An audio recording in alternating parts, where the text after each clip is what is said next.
حضرت امام محمد غزالی علیہ رحمہ اپنی شہرہ آفاق تصنیف کیمیہ سعادت کے اندر ایک حکایت نقل کرتے ہیں کہ حضرت بکر بن عبداللہ کہتے ہیں کہ ایک بادشاہ تھا اور اس کے دربار میں ایک شخص رہتا تھا جو نصیحت کی باتیں کیا کرتا تھا اور کہتا تھا کہ احسان کرنے والوں کے احسان کا بدلہ دو اور برے انسان سے برے طریقے سے پیش نہ آؤ۔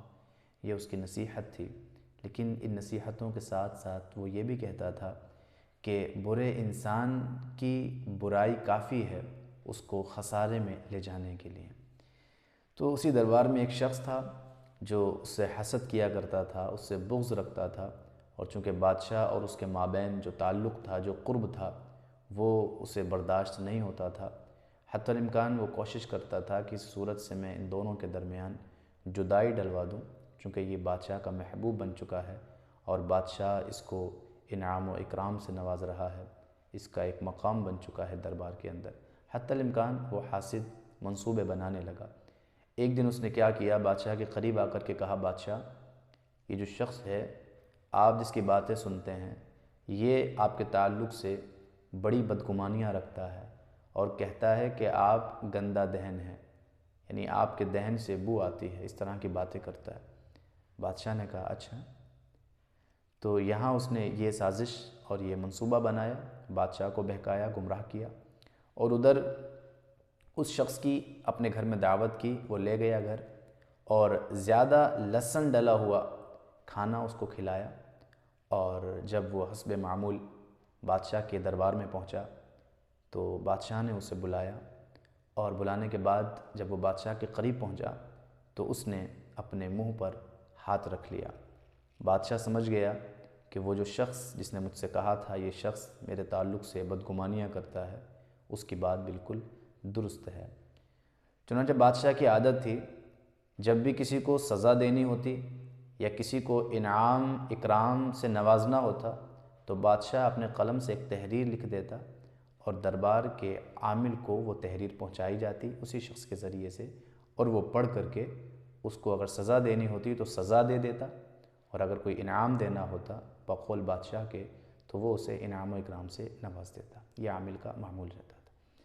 چنانچہ بادشاہ نے تحریر لکھی کہ اس شخص کو گرفتار کر کے اور اس کا سر اڑا دیا جائے اور اس کے جسم کے اندر بھوسا بھر کے ہماری بارگاہ میں پہنچایا جائے۔ یہ بادشاہ نے تحریر لکھ کر کے اور لفافے میں پیک کر کے اس شخص کو دے دی کہ جاؤ تم، ٹھیک۔ اب جب یہاں سے یہ شخص چلا جو نصیحت کی باتیں کیا کرتا تھا بادشاہ کے حکم سے، تو وہی شخص ملا جس نے اس کو لہسن کا سالن کھلایا تھا اور بادشاہ کو بدگمان کیا تھا اس کے تعلق سے۔ تو اس نے کہا کہاں جا رہے ہو؟ تو اس شخص نے جو نصیحت کی باتیں کیا کرتا تھا، بادشاہ کا محبوب تھا، بولا میں عامل کے پاس جا رہا ہوں اور بادشاہ نے مجھے یہ مکتوب دیا ہے۔ تو وہ سمجھ گیا کہ آج اس نے کوئی اچھی بات کی ہوگی اور بادشاہ نے ضرور اس کو انعام دینے کے لیے کہا ہوگا۔ اس نے کہا کہ لاؤ یہ مجھے دے دو اور تم جاؤ، یہ میں عامل کو دے دوں گا، ٹھیک ہے۔ اب جو نصیحت کی باتیں کیا کرتا تھا وہ وہاں سے چلا گیا، اور یہ جس نے یہ منصوبہ بنایا تھا حاسد، یہ اس تحریر کو لے کر عامل کے پاس پہنچا۔ جب عامل نے تحریر پڑھی تو اس نے کہا کہ لاؤ جلدی مجھے انعام و اکرام دو جو بھی بادشاہ نے لکھا ہے۔ تو اس نے کہا کہ بھائی اس کے اندر تو لکھا ہے کہ اس شخص کو گرفتار کر کے اس کی گردن اڑا کر کے اس کے اندر بھوسا بھر دیا جائے اور ہماری بارگاہ میں پہنچایا جائے۔ تو اب اس شخص نے کہا کہ نہیں نہیں، یہ تحریر میرے لیے نہیں ہے بلکہ یہ تو کسی اور کے لیے ہے، آپ چاہیں تو بادشاہ سے معلوم کر لیں۔ تو اس عامل نے کہا کہ ہماری جرت نہیں ہے کہ ہم بادشاہ کی بارگاہ میں ذرا سی بھی چوں چرا کریں۔